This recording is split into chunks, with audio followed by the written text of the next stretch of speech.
Halo, apa kabar? Saatnya Anda menyimak Berita Makassar bersama saya Ridho Yahya. Sejumlah berita menarik akan kami sajikan untuk Anda dan berikut 3 berita utama hari ini. Gara-gara salah paham, 2 kelompok mahasiswa saling serang menggunakan senjata tajam di lingkungan kampus. Misteri kematian remaja 13 tahun di Puskesmas Labakang akhirnya terungkap. Korban dianiaya oleh ayah kandungnya. Tradisi warnai telur maulid di Kabupaten Goa menggunakan pewarna alami daun jambu biji.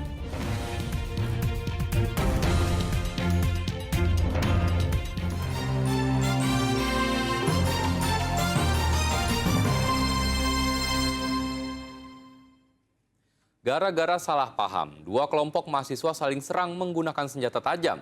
Bentrok antar 2 fakultas tersebut terjadi di dalam area kampus Universitas Negeri Makassar. Tembakan peringatan terpaksa dilepaskan polisi untuk membubarkan bentrok antar mahasiswa. Pasalnya puluhan mahasiswa ini terlibat saling serang dan saling lempar batu. Bahkan beberapa mahasiswa terlihat membawa senjata tajam jenis parang. Aksi serang antara 2 kelompok mahasiswa asal Fakultas Bahasa dan Sastra dengan Fakultas Teknik berlangsung di dalam area kampus Universitas Negeri Makassar Kamis lalu. Bentrokan ini membuat panik seluruh mahasiswa yang sedang melakukan giat belajar mengajar di dalam kelas. Belum diketahui pasti penyebab terjadinya bentrokan, namun dugaan sementara aksi saling serang ini dipicu kesalahpahaman antar mahasiswa. Untuk sementara sore ini tidak ada belajar, sampai insya Allah besok sudah normal. Untuk berikutnya kami lakukan penjagaan di depan. Kampus sudah kita kosongkan semua. Ada korban tadi Pak? Belum ada laporan. Sampai saat ini belum ada laporan. Jadi ini mahasiswa diminta keluar kampus dulu ya? Ya, sesuai kesepakatan kami dengan dekan WR3 untuk sementara dikosongkan. Sampai kapan rencana? Apakah besok tetap? Mudah-mudahan besok sudah bisa, karena kesalahan biasa. Masjid. Guna mengantisipasi bentrokan susulan, puluhan personel kepolisian bersenjata lengkap masih disiagakan di depan pintu masuk kampus. Raisa Habu melaporkan dari Kota Makassar. Seorang ibu yang menjadi korban penganiayaan sadis oleh anak kandungnya di Makassar, kondisinya semakin membaik. Korban menjalani operasi hingga 6 jam untuk pemulihan kasus tulang di bagian kepala dan tangan.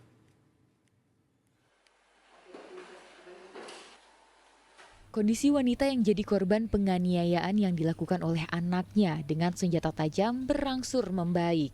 Korban kini masih jalani perawatan di Rumah Sakit TNI Angkatan Laut Jala Amari di Jalan Satando, Kecamatan Ujung Tanah, Kota Makassar.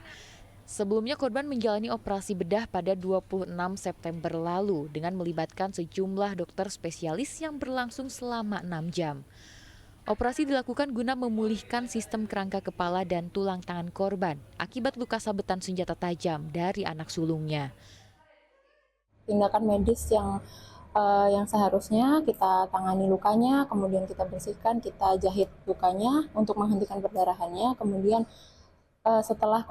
untuk menstabilkan kondisi pasien. Nah, setelah itu kami juga koordinasi dengan dokter spesialis bedahnya untuk penanganan lebih lanjutnya seperti transfusi darah dan juga tindakan operasi lanjutan. Di Rumah Sakit Angkatan Lautnya ini, polnya juga lengkap alatnya. Setelah saya konfirmasi dengan seorang dokter dan stafnya, itu boleh saja. Jadi langsung saya katakan, kalau begitu, secepatnya diambil tindakan, Pak.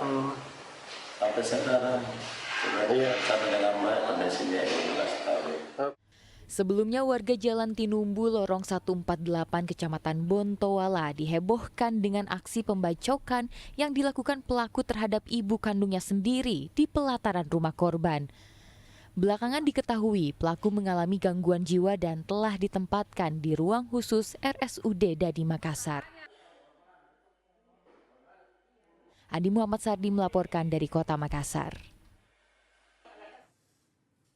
Misteri kematian remaja 13 tahun di Puskesmas Labakang akhirnya terungkap. Korban diduga dianiaya oleh ayah kandungnya sendiri dengan menggunakan benda tumpul.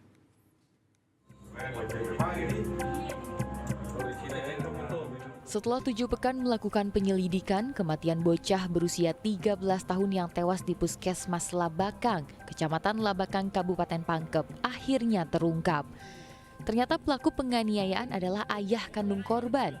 Sebelum tewas, korban dianiaya menggunakan benda tumpul dan senjata tajam. Penganiayaan ini disaksikan oleh kakak korban dan temannya. Selain mengumpulkan rekaman CCTV, polisi juga telah mengumpulkan keterangan dari 15 saksi, termasuk anggota keluarga korban. Tersangka ditangkap di Desa Carangki, Kecamatan Tanra Lili, Kabupaten Maros, Sabtu lalu. Tersangka mengaku emosi karena motornya rusak setelah digunakan oleh korban, hingga ia pun tega menganiaya anaknya. Dari pengakuan terduga dan saksi-saksi bahwasanya korban dianiaya dengan cara dipukul dengan tangan kosong, kemudian dicambuk dengan kayu ubi, serta ditusuk-tusuk dengan menggunakan pisau. Kalau untuk saksi kunci sendiri, dia melihat langsung bahwasanya terduga melakukan tindakan penganiayaan terhadap korban. Ya, betul. Saksi kunci ini menjelaskan bahwasanya korban dibawa lari dari rumahnya menuju ke Kabupaten Pangkep. Sebelumnya polisi menangkap rekan korban Kevin 13 tahun yang membawanya ke puskesmas setelah tak sadarkan diri. Tersangka bersama 2 saksi kini ditangani penyidik Polres Maros.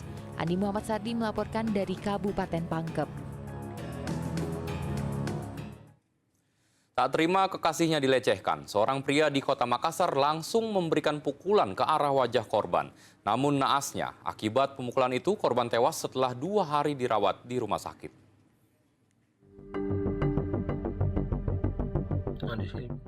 Dua pria berinisial HL 46 tahun dan HK 33 tahun terlibat perdebatan di Jalan Nusantara Kota Makassar pada 15 September lalu. Dengan sekali pukulan ke arah wajah, korban seketika tersungkur ke trotoar jalan.